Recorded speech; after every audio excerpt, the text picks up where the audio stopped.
Hello दोस्तों, जय सिया राम, जय बागेश्वर धाम। बागेश्वर धाम सरकार, पूज्य सरकार का आज दिव्य दरबार में आप देखेंगे कुछ अनोखा, क्योंकि भिलाई छत्तीसगढ़ में प्रथम बार पूज्य सरकार दिव्य दरबार लगा रहा है। यूं तो छत्तीसगढ़ पूज्य सरकार बहुत बार गए हैं, परंतु भिलाई प्रथम बार गए हैं। और देखिएगा भव्य और दिव्य नजारा, भिलाई के भक्तों में इतना ज्यादा खुशी का माहौल है कि पूज्य सरकार के दिव्य दरबार में, वह पूज्य सरकार के दिव्य दरबार में लगना जरूर 12 बजे से, परंतु 7 बजे से पूज्य सरकार के श्री हनुमंत कथा के लिए नहीं है दिव्य दरबार का आप नजारा देख पाएंगे, क्योंकि यह हनुमंत कथा तो 2 बजे से होना है। परंतु पूज्य सरकार ने कल कहा था कथा में कि 12 बजे से दिव्य दरबार प्रारंभ कर देंगे। तो यह अद्भुत दिव्य दरबार में आप झलकियां देखिएगा, लाखों की तादाद में पूज्य सरकार के भक्त पहुंच चुके हैं दिव्य दरबार में। और आज एक ऐसा ऐतिहासिक दिव्य दरबार लगेगा भिलाई में कि पूरा देश देखेगा भिलाई छत्तीसगढ़ का इस दिव्य दरबार को, क्योंकि आज पूरे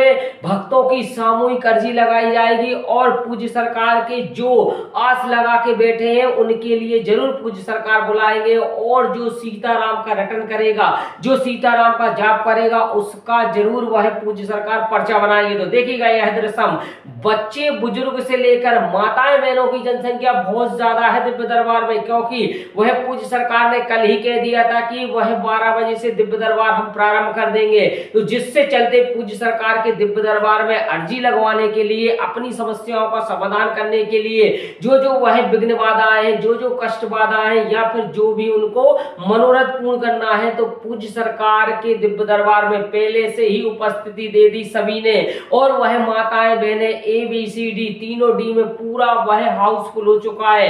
अब यदि आपको बैठना है तो प्रांगण के बाहर आप बैठ पाएंगे, क्योंकि जगह बिल्कुल पूरी हाउसफुल हो चुकी है। और जो सोच रहे थे कि वह पूज्य सरकार के दिव्य दरबार में सबसे पहले हम आगे बैठेंगे, वह सोचते ही रह गए, क्योंकि दिव्य दरबार में पहले ही माताएं बहनों ने हाउसफुल कर लिया। पूरे वहां जो आगे बैठने चाहते थे वह पूज्य सरकार के दिव्य दरबार में पहले से ही रात्रि कालीन में आकर अपना अपना स्थान पहले ही बना लिया। तो पूज्य सरकार का यह भिलाई छत्तीसगढ़ का दिव्य दरबार देखने के लिए विदेशों तक से भक्तों का सैलाब आ रहा है। और यह देश में वह पूज्य सरकार जो जब जब कथा होती है, कहीं भी हो दिव्य दरबार लगता है, परंतु इस तरीके से नहीं लगता कि इतनी ज्यादा जनसंख्या, इतना ज्यादा सैलाब, इतना ज्यादा वह देखने लायक है, मानो इसको कहते सुनामी दिव्य दरबार की। तो यह दिव्य दरबार की बहुत बड़ा आज एक भिलाई में एक ऐसा इतिहास रच जाएंगे पूज्य सरकार जो आज तक किसी ने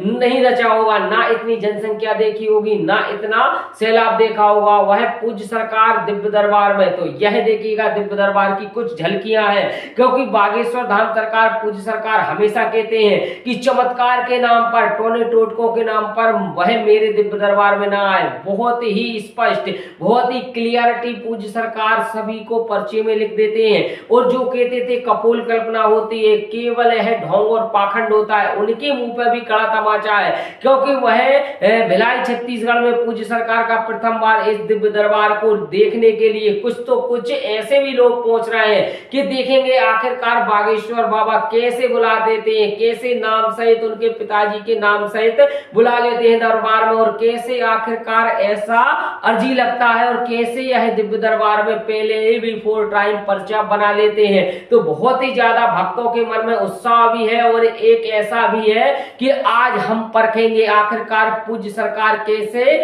मतलब बगैर देखे, बगैर जाने और बिल्कुल ही नाम सहित बुला लेते हैं। और वह आने के लिए कह देते हैं कि फलाना ABCD में वह व्यक्ति बैठा है और उसको यह परेशानी है, तो वो जल्दी से जल्दी उसकी अर्जी स्वीकार कर ली गई है, जल्दी से जल्दी आए। तो आखिरकार कुछ लोगों यही भी मन में चल रहा होगा कि कैसे आखिरकार क्या कुछ ऐसा ही प्लांटेड होता है कि पूज्य सरकार अपने व्यक्तियों को बीच में वह बुला लेते हैं, अपने ही व्यक्ति को भेज देते हैं। परंतु मैं बता दूं आपको, क्योंकि बागेश्वर धाम सरकार पूज्य सरकार का दिव्य चमत्कार बागेश्वर वाला ही सरकार का देखना है, तो आप दिव्य दरबार में जाइए, बिना आपको जाने पहचाने, बिना आपको कोई भी परिचय किए हुए, पूज्य सरकार नाम सहित, उनके पिताजी का नाम सहित बुला लेते हैं। तो इसी को कहते हैं दिव्य चमत्कार, क्योंकि इसी चमत्कार को देखने के लिए देश और विदेश तक से पूज्य सरकार के भक्तों का सैलाब आता है। उनके भक्तों के वह पूज्य सरकार के जो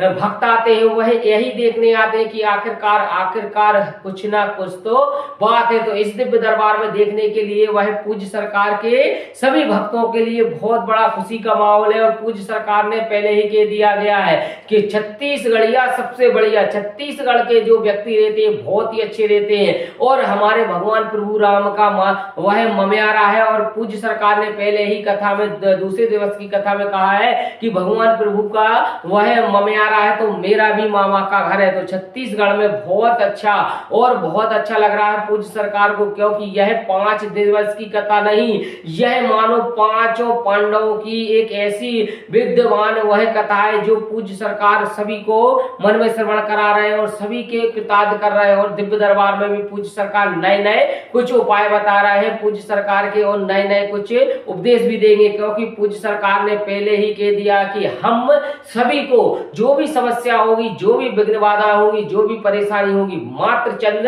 आप केवल विश्वास रखिएगा, बागेश्वर बालाई सरकार पर विश्वास और धैर्य रखिएगा। बिल्कुल भी आपका पर्चा बने अथवा ना बने, आपकी अर्जी लगे अथवा ना लगे, आप यह कथा में आ गए, आप दिव्य दरबार में आ गए तो आपकी सामूहिक अर्जी लग गई। मानो आपका पूरा जो भी कार्यरत है वो चंद सेकंडों में दूर हो गया, चंद सेकंडों में आपकी समस्याओं का समाधान हो गया। यह आप मन में ना लाइएगा, मेरी अर्जी नहीं लगी, मेरा पर्चा नहीं बना तो क्या मेरा कोई कार्यरत जो मन में रखे हो वो क्या पूरा होगा? तो बिल्कुल भी पूरा होगा और आपकी जो समस्याओं का समाधान भी पूरा होगा। तो बागेश्वर धाम सरकार गुरुदेव जी महाराज जी पहले ही कह देते हैं कि चमत्कार के नाम पर आपको आना है तो बिल्कुल नहीं आना है, क्योंकि हम कोई चमत्कार नहीं करते, हम कोई किसी भी व्यक्ति के साथ ऐसा नहीं करते कि जो उसको लगे कि यह केवल प्लांटेड है। तो ऐसा वह पूज्य सरकार के पहले ही कह देते हैं। और कुछ लोगों का कहना भी है कि हम आपको देखेंगे, हम आपको परखेंगे, तो दिव्य दरबार में देखिएगा,